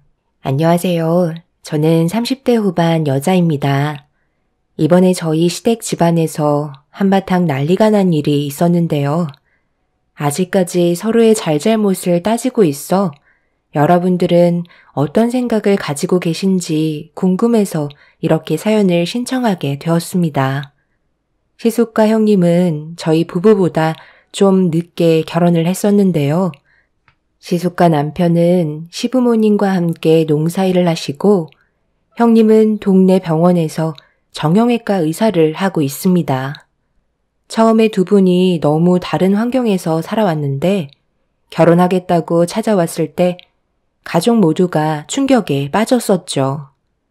전혀 매칭이 안 되는 남녀였기 때문에 시부모님은 시숙의 말을 장난으로 받아들이고 계셨습니다. 의사 형님은 꽤 오랫동안 동네에서 의사 생활을 했던 터라 거의 모든 사람들이 형님을 알고 있었어요. 연세가 꽤 많으신 환자분들은 거의 다 형님 병원에 가서 치료를 받을 만큼 좋은 이미지를 가지고 있었습니다. 그런데 두 분이 결혼하겠다고 찾아왔을 때 그 누구도 둘 사이를 전혀 알아차리지 못해서 시부모님께서는 입을 다물지 못하셨어요. 남편과 저도 눈앞에 펼쳐진 광경을 믿기 어려웠죠. 그런데 알고 보니 시숙이 하우스 정비 일을 하다가 떨어지면서 병원에 입원을 한 적이 있었는데 그때 담당 의사가 형님이었고 시숙을 정성껏 치료해주는 그런 모습에 반해서 접근을 시도했었다는 말을 들을 수 있었습니다. 형님은 처음에 장난인 줄 알았지만 지속적으로 고백을 하면서 동네 사람들 몰래 몇 번 만나게 되었고 그런 상황들이 결혼까지 이어지게 된 거였어요. 사람 일은 한 치 앞도 모른다고 하잖아요. 농사일을 하는 시숙과 의사 형님이 결혼할 줄 정말 아무도 몰랐었죠. 시부모님은 동네에서도 꽤 알아주는 땅 부자셔서 결혼은 어렵지 않게 성사됐었어요. 시부가 재력은 의사 형님의 부모님께 인정받을 수 있을 만큼 무시할 수 없는 많은 재산을 가지고 계셨습니다. 저희 가족은 시부 가족끼리 떨어져서 지내는 걸 안 좋아하셔서 한 건물에서 같이 살고 있습니다. 남편도 시부모님의 농사일을 도왔기 때문에 분가하는 건 사실상 불가능했었어요. 할 수 있다면 어떻게든 하겠지만 이런 상황을 대비해 건물을 올리셨기 때문에 굳이 멀리 살 필요는 없다 생각했었죠. 1층은 시부모님께서 사용하시고 2층은 저희 부부가 생활하고 있었습니다. 그리고 3층은 시숙이 살면서 형님을 만나 결혼을 하고 같이 들어와 살았습니다. 그래도 방을 쪼개서 각자 사는 게 아닌 층마다 분리가 되어 있어서 그런지 크게 문제될 건 없었어요. 시부모님께서도 집에 들어오면 특별한 일 아니면 부르지 않으셔서 제가 스트레스 받는 일은 거의 없었습니다. 그런데 형님네가 결혼하기 전에는 가족과의 분위기가 정말 좋았는데 형님이 한 식구가 되면서부터 점점 금이 가기 시작한다는 걸 느낀 적이 있었어요. 그건 형님이 임신을 하면서부터 가족의 관심이 형님 쪽으로 쏠리게 되었고 적지 않은 나이에 임신을 했던 터라 시부모님과 시숙은 상당히 예민해져 있는 상태였죠. 그리고 임신했다는 이유 하나만으로 대우를 받으려는 형님의 태도에 남편과 저는 불편하게 다가왔었죠.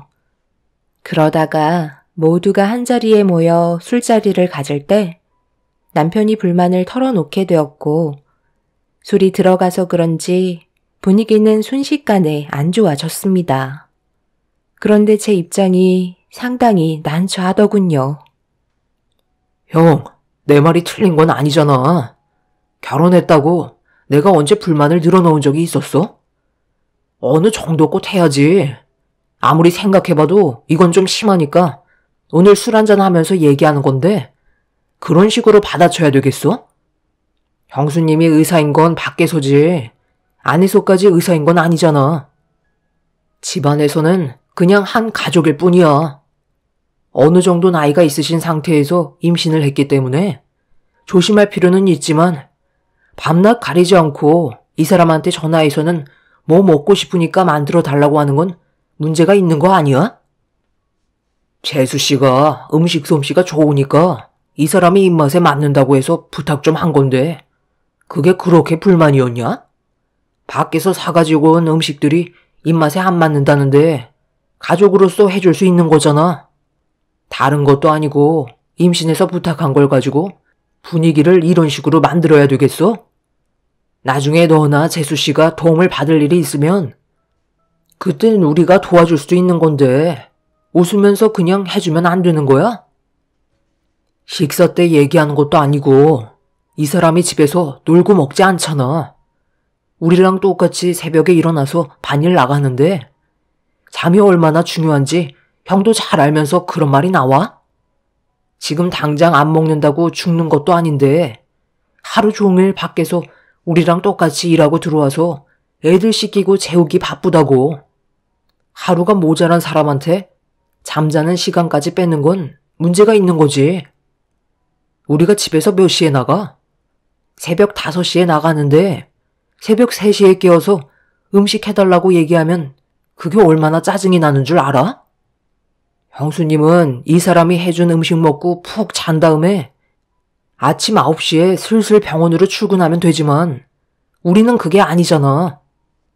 전화 안 받으면 내려와서 문 두드리고 속 쓰리다며 깊은 잠에 빠진 애들까지 전부 다 깨워선 혼자 부엌에서 차려준 음식 먹고 올라가서 자면 그날 하루 우리 가족 컨디션은 그냥 무너지는 거라고. 가끔 부탁하는 거야 들어줄 수 있지. 요즘 들어 계속해서 반복되고 있잖아. 내가 오죽했으면 이렇게까지 얘기하겠어? 형수님, 뭐라고 말 좀 해봐요. 이게 맞는 거예요?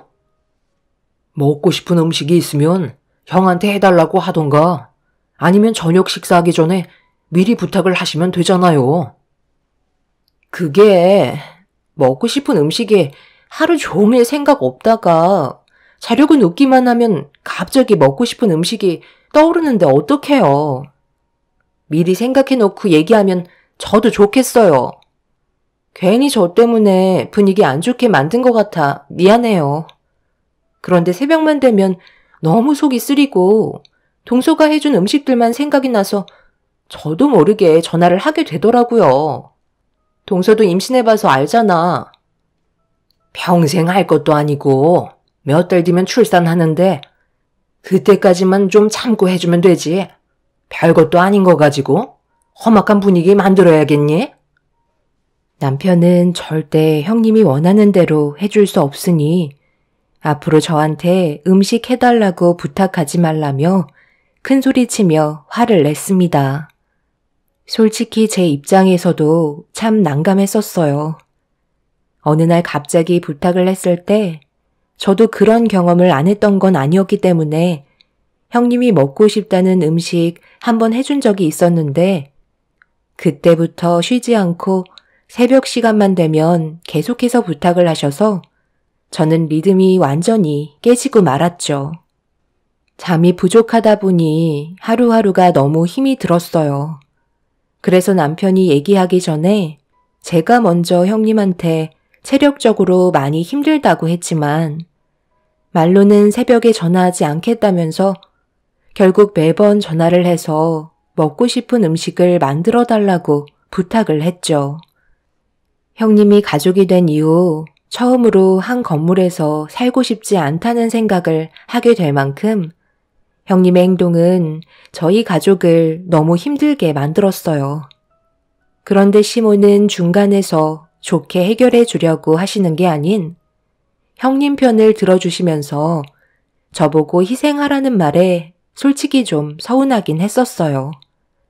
그때 약간 차별받고 있다는 걸 느끼고 있었습니다.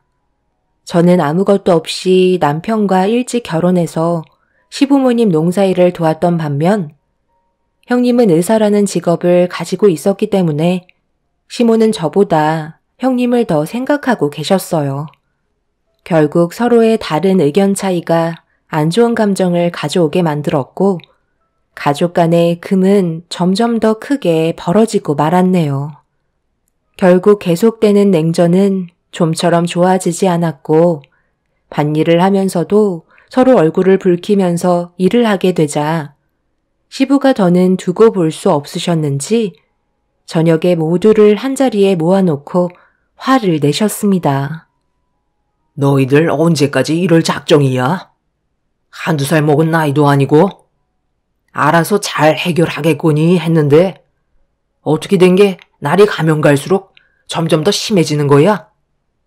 오늘 밖에서 이럴 때 너희들이 다투는 바람에 끝내야 될 일도 마무리 못하고 일에 지장까지 주면서 지내는 게 맞는 거야? 어떻게 된 게 적당히가 없어? 너희들 인연 끊을 거 아니면 이제 그만들 해라. 한 번만 더 내 눈앞에서 얼굴 붉히면서 싸우면 너희들 전부 다 내쫓을 거니까 그런 줄 알아. 그리고 큰 며느리는 앞으로 작은 며느리한테 음식 해달라고 새벽에 깨우면 아무리 임신을 한 몸이라도 좋은 말 나가지 않을 테니 행동 똑바로 하고. 아버님, 저 너무 서운해요. 제가 원해서 그런 것도 아니고 뱃속에 있는 아버님 손자가 먹고 싶다고 하는 거잖아요. 동서처럼 손녀딸 안겨드리는 게 아닌 장손이 태어나는 거라고요. 그럼 이 정도는 이해해 주실 수 있는 거 아닌가요? 형님의 뱃속에 아들이라는 걸 알게 되면서부터 형님의 행동은 더욱더 심해졌어요. 장손을 임신했다는 이유 하나만으로 많은 대우를 받고 싶어 했습니다. 그리고 시모도 그토록 바라시던 손자를 보게 되셔서 형님의 무리한 요구에도 시모는 무조건 들어주셨어요. 남편이 한바탕 난리를 친 이후에 시모가 도와주시긴 하셨지만 점점 더 심해지는 형님의 행동은 제가 봤을 때 저희 가족들 머리 위에 올라타려는 것 같은 느낌을 받았습니다. 이런 상황들이 반복이 되니 시부가 지켜보시다가 더는 안 되겠다고 생각하셨는지 형님에게 따끔하게 한마디 하셨고 결국 목소리가 높아지면서 형님은 서운하다며 눈물을 쏟아내고 말았습니다. 그렇게 되자 시숙이 시부와 마찰이 일어나게 되었고 시모는 형님을 감싸고 돌며 눈물을 흘리고 있는 형님을 진정시키기 위해 자리를 피해 방으로 들어갔습니다. 도대체 어디서부터 잘못된 건지 모르겠더라고요. 시부는 저희 부부 편이었고 시모는 형님 내외 편이었습니다. 가족들 간의 편이 갈라지니 모든 일상이 불편했었어요. 서로가 한마디 말도 없이 묵묵히 할 일만 하면서 지내게 되었는데 왜 이렇게 살아야 하는지 도저히 이해할 수가 없었습니다. 그렇게 지속되는 냉전 속에 형님은 아이를 출산하게 되었고 모든 상황이 다시 제자리를 찾을 줄 알았는데 그건 제 착각이었죠. 아이를 출산하면서부터 감당하기 힘들 정도로 엄청난 일들이 계속해서 밀려왔어요. 형님이 출산을 한 이후 아이는 전적으로 제가 돌보게 되는 상황이 되어버렸던 거죠. 형님은 병원으로 출근을 해야 했기 때문에 아이를 돌봐주는 건 집안일하는 저에게 돌아오게 되었고, 옆에서 시모가 도와주시긴 했지만 거의 모든 건 제가 전적으로 할 수밖에 없었습니다. 형님은 유축기로 모유를 저장해두면 나머진 전부 제 몫이었어요. 형님이 퇴근하면 당연히 아이는 형님 품으로 돌아갔지만 그것도 얼마 못 갔습니다. 늦은 새벽에 갑자기 초인종이 울리면서 또 다시 안 좋은 일들이 펼쳐지자 시부모님께서도 위층으로 올라오셔서는 시숙과 남편이 싸우는 걸 말리기 시작했어요. 임신했을 때는 음식 가지고 힘들게 하더니 이제는 출산했다고 사람 피를 말려? 도대체 이럴 거면 애는 왜 낳은 거야? 너희 형수가 요즘 잠 한숨 못 자서 병원 일 하는 게 힘들다는데 어쩌겠냐. 너랑 재수 씨가 좀 도와주면 좋잖아. 병원 일이 얼마나 중요한지 너도 잘 알잖아. 환자 수술도 잡혀 있는데 큰 실수라도 하면 어쩌려고. 새벽마다 아이가 깨서 잠을 못 자니까 도와달라는 건데 그게 그렇게 잘못된 거야? 우리 집안의 장손인데 이 정도는 당연하게 해줄 수 있다고 생각하는데? 아주버님, 그건 아니죠. 저희가 애들이 없는 것도 아니고 방에서 잘 자고 있는데 아이 때문에 깨면 그것도 문제 아닌가요? 그리고 제 아이가 아니고 형님 아이인데 왜 모든 걸 저한테 맡기려 하시는 건데요? 형님 출근하시면 제가 전적으로 아이 돌보는데 이것도 정말 많이 희생하고 있는 거예요. 가족이라고 생각하니까 참고 있는 거지 남이었으면 이렇게까지 안 했죠. 동서, 내가 정말 힘들어서 그래. 하루 이틀도 아니고 30분 간격으로 깨는데 정말 죽을 것 같다니까? 원래 애는 그렇게 키우는 거다. 막내 며느리 애도 아닌데 새벽에 잠도 못 자면서 돌봐주는 건 아닌 것 같다. 이게 지금 문제를 일으킬 정도로 큰일인 거니? 자기 자식 자기가 키우는 건 당연한 건데 첫째 너는 왜 자꾸 막내 며느리한테 손을 벌리려 드는 거야? 남이 보면 막내 며느리가 집안의 큰 며느리인 줄 알겠다. 껍데기만 의사 며느리면 뭐해? 할 줄 아는 게 하나도 없고 남한테만 의지하려는데 그래가지고 병원 일은 어떻게 해나가는지 모르겠다. 이제 그만들 하고 당장 올라가도록 해. 큰 며느리가 우리 집안의 가족이 된 이후로 한 번도 두 벌 뽑고 편히 잠을 잔 적이 없네. 이럴 거면 너희들 그냥 다른 집 알아봐서 따로 사는 게 오히려 좋을 것 같다. 큰 며느리가 들어오기 전에는 평화롭기만 했는데 어떻게 첫째 너 하나 들어왔다고 지금 집안 전체가 휘청거리고 말이 아니다. 제발 조용히 좀 살면 안 되겠니? 형님 내외와 저희 부부는 좀처럼 해결점을 찾지 못했어요. 시모는 제가 아이 돌보는 걸 반대하자 난리를 치셨고 분위기는 점점 더 험악해지더니 남편과 시숙이 시부모님 앞에서 막말을 주고받으며 결국 안 좋은 상황까지 몰아가고 말았죠. 형님의 행동은 전혀 이해할 수가 없었어요. 보통 뱃속에 있는 아이를 품에 안으면 모성애가 생기고 아무리 힘들어도 아이를 위해서 모든 걸 희생하는 게 거의 대부분 엄마의 역할인데 형님은 모성애도 없는지 태어난 아이를 짐스럽게만 느끼고 있었습니다. 결국 남편이 저녁에 아이 돌봐주는 걸 절대 반대하자 아이는 시모가 봐주시는 걸로 결정나게 되면서 험악해졌던 분위기는 어느 정도 진정시킬 수 있었습니다. 그런데 그날 이후 시모와 형님이 저를 대하는 태도의 온도가 상당히 차가워졌어요. 원하는 대로 움직이려 하지 않는 모습이 마음에 들지 않았는지 대놓고 차별을 두기 시작하셨어요. 그렇게 시간이 지날수록 점점 더 격해지는 시모와 형님의 태도에 참고만 있던 저도 결국 불만이 터지게 되었고, 결혼 이후 시모에게 처음으로 대들며 화를 내고 말았습니다. 형님이 며느리로 들어온 날부터 정신적으로 너무 힘들었었는데, 시모는 그런 저를 알아주려 하시는 것보다 그동안 제가 한 게 뭐가 있냐며 막말을 거침없이 뱉으시는 행동에 남편과 결혼 이후 정말 많이 노력했던 건 아무 소용이 없다는 걸 알게 되었죠. 상처를 많이 받은 만큼 제 입에서 나오는 단어도 거침이 없었습니다. 제가 지금까지 어머니 며느리로 들어와 살면서 불평불만 늘어놓은 적 있었나요? 고생한다는 말 한마디 들어본 적 없어도 정말 열심히 살아왔었는데 어떻게 며느리로 들어온 지 몇 년도 안 된 형님한테는 온갖 사랑을 다 주시면서 차별을 하실 수 있는 거죠? 그래요. 거기까지도 이해했어요. 그런데 먹을 거 앞에서 지금 애들 보고 먹지 말라고 손등을 내려치는 건 너무한 거 아닌가요? 왜 아무 말도 하지 않으세요? 어머님, 뭐라고 말씀 좀 해보세요. 집안에 장손이 태어났으니까 이제 손녀들은 쓸모없다 이건가요?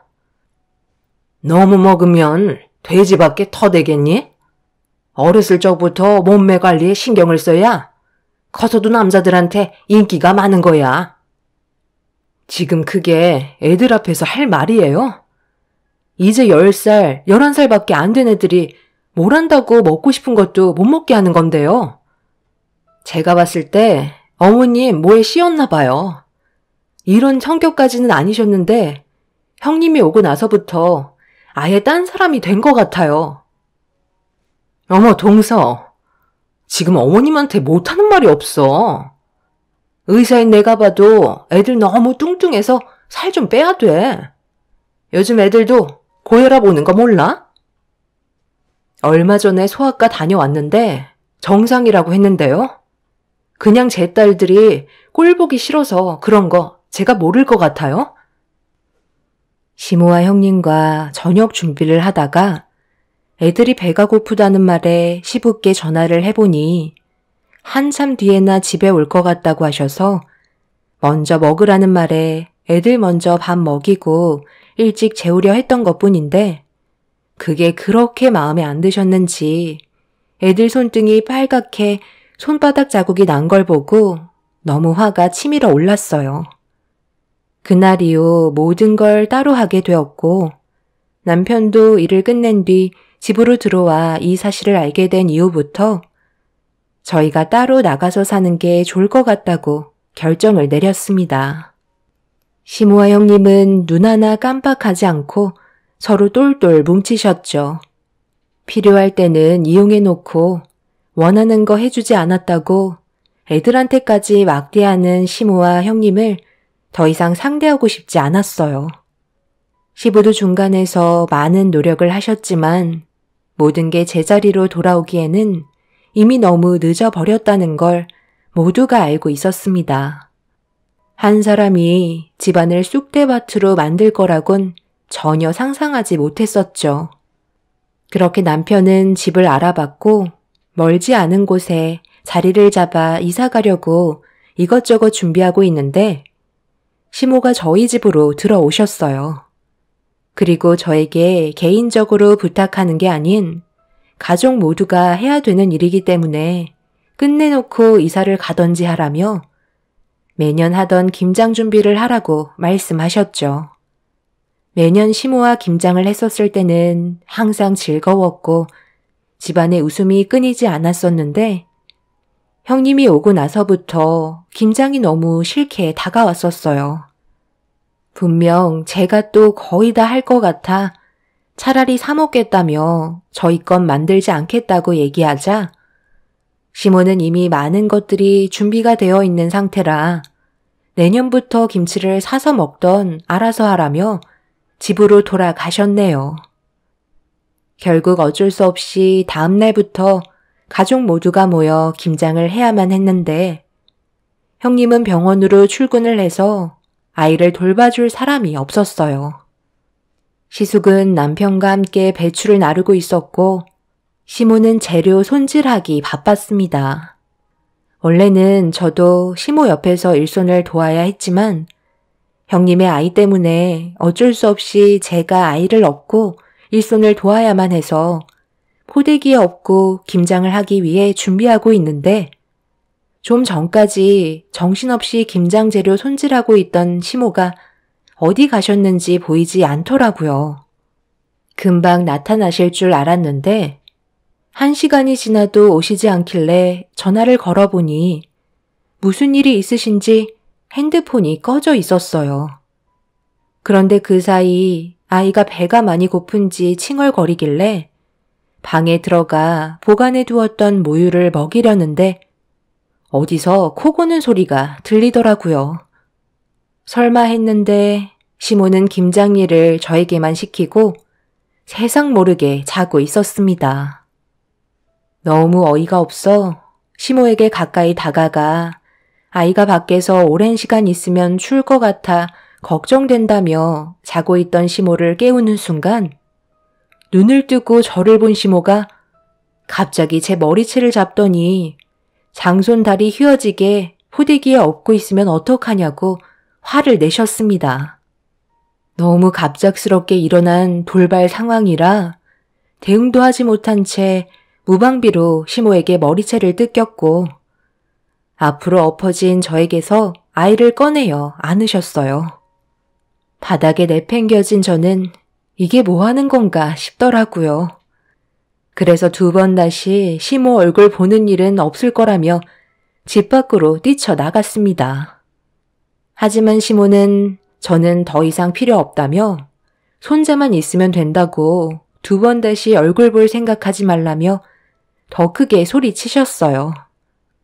너무 서러웠던 나머지 눈물을 흘리면서 밖으로 나가 혼자 있고 싶어 대문을 지나 밖으로 나갔는데 누군가 건물 앞에서 얼쩡거리고 있는 한 남자와 눈이 마주쳤어요.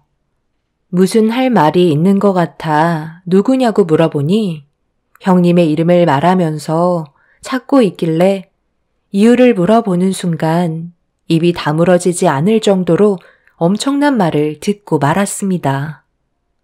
전혀 생각하지 못한 말을 듣게 된 저는 급하게 제 앞에 있던 사람을 조용한 곳으로 데리고 갔어요. 그리고 처음부터 끝까지 모든 일을 전부 다 듣게 되었고 형님의 얼굴을 보고 싶다는 말에 그 사람을 데리고 병원으로 찾아갔습니다. 그런데 자리에 안 계신다는 간호사의 말에 어디 갔냐고 물어보자 옆 건물에 병원이 개원을 하고 있어서 모임을 가지는 것 같다는 말을 들을 수 있었습니다. 그렇게 남자와 함께 개원이 모임에 도착해 병원 문을 여는 순간 뒤에서 시모가 제 이름을 부르며 급하게 쫓아오고 계셨어요. 그리고 그 순간 개원 모임을 가지던 의료진분들의 시선이 전부 저희 쪽으로 쏠렸고 형님과 눈을 마주친 순간 제 옆에 서 있던 남자를 보고 사색이 된 얼굴로 바라보고 있었습니다. 남자는 형님을 발견했는지 천천히 걸음을 옮겼고 그 모습을 본 시모가 남자를 멈춰 세우더니 갑자기 뺨에 손을 올려붙이며 당장 나가라고 소리를 지르기 시작했어요. 경직된 얼굴을 봤을 때 시모도 모든 사실을 알고 있는 듯 보였는데 시모의 입에서 나온 말은 이 남자에 대해 오해를 하고 있었습니다. 그래서 제가 시모의 팔을 잡은 뒤 강하게 밀치며 남자의 정체에 대해 전부 다 설명을 했고 결국 시집은 발칵 뒤집혔습니다. 요 며칠 계속해서 우리 집 앞을 맴돌며 큰며느리한테 접근하는 것 같길래 따끔하게 혼쭐 내줬더니만 지금 여기서 뭐 하는 짓이야? 유부녀 건드려서 줄 것 하나 없다는 거 몰라? 경찰 부르기 전에 썩 나가지 못해? 어머님, 지금 이 상황에 대해 너무 큰 오해를 하시는 것 같은데요. 이분은 형님과 아주 오랜 시간 가깝게 지낸 분이라고요. 그리고 이분이 계속 걱정되는 마음에 아이의 존재에 대해 물어보고 싶어 찾아온 거고요. 아주버님과 결혼하기 전날 밤 단둘이 따로 만난 적이 있었나 봐요. 원래 서로 연인 사이였는데 잠깐 헤어지고 결혼한다는 청첩장을 이 남자분이 받아서 찾아온 거고, 둘이 술 한잔 걸치며 대화를 주고받다가 해선 안 될 행동까지 저지르게 됐는데, 태어난 아이의 사진을 볼 때마다 자기가 너무 닮은 것 같아 하루도 마음 편히 지낼 수가 없었대요. 그래서 한동안 집에 얼쩡거렸던 거고, 저에게 이 사실을 털어놓으면서 만약 형님의 아이가 이 남자분의 친자라면 결혼은 없었던 일이 되는 거 아니냐고 하길래 형님은 무슨 생각을 가지고 있는지 저도 알고 싶어서 이분과 함께 온 거예요. 잘 알지도 못하시면서 무턱대고 이분의 얼굴에 손을 올리시면 어떡해요? 형님은 제 말이 끝나는 순간 그 자리에서 털썩 주저앉아 넋이나간 표정을 하고 있었어요. 형님은 시숙과의 결혼 전날 전에 연인 사이였던 남자와 하룻밤을 보내게 된 거였고, 그걸 저희 가족 모두 모르고 있었던 거였죠. 그리고 뱃속에 있는 아이가 시숙의 아이가 아닌 형님의 전 연인의 아이라는 의문점을 가져오게 되었고, 시모는 말도 안 된다며 유전자 검사로 확인하길 원하셨어요. 이 사실이 온 동네에 순식간에 퍼졌고 시숙의 귀에까지 들어가게 되면서 집안은 난리가 나고 말았습니다. 시숙과 결혼하기 전에 전 연인과 잠자리 한 것도 이혼 사유이지만 태어난 아이가 본인 아이로 생각하며 키웠었는데 한순간에 모든 게 무너지고 있었죠. 그렇게 유전자 검사를 하게 된 결과 예상했던 대로 형님의 뱃속에서 태어난 아이는 시숙의 아이가 아닌 형님의 전 연인의 아이로 판정을 받게 되었습니다. 결국 이런 엄청난 일들로 인해 시숙과 형님은 끝내 이혼을 할 수밖에 없었고 현재 혼인 무효 소송을 진행 중입니다. 그 뒤로 시모가 저에게 보이는 행동이 너무 소름 끼칠 정도였어요. 형님과 장손이라고 생각했던 아이까지 전부 떠나보내고 나니 시모의 곁엔 저밖에 없었고 시모는 저에게 했던 행동들에 대해 용서를 구하며 다시 예전의 관계로 돌아가고 싶어 하고 계십니다. 하지만 저는 이미 시모의 마음을 알았기 때문에 전혀 받아줄 마음이 없어요. 지금 현재 같은 건물에서 지내지 않고 따로 나와 살고 있는데 시숙은 정신이 온전치 못해 매일 술에 취해 살고 있는 중이네요. 남편도 시모의 얼굴 보고 싶어 하지 않고 시부 또한 시모와 각방을 쓰며 매일 부부싸움이 벌어지고 계시다 합니다. 시부는 시모와 같이 살고 싶지 않다고 각자 편히 살길 원하시지만 시모는 절대 이혼만큼은 할 수 없다며 시부의 곁에 붙어 있으려고 하시네요. 형님은 저희 가족에게 잠시 머물렀다가 남이 되어 떠나갔지만 남아있는 저희들은 풍비박산이 나고 말았죠. 앞으로 어떻게 살아가야 할지 모르겠어요. 지금 이 상황을 어찌하면 좋을까요? 제 사연 들어주신 분들, 오늘 하루도 가족분들과 행복한 시간 많이 만드시길 바랍니다. 감사합니다.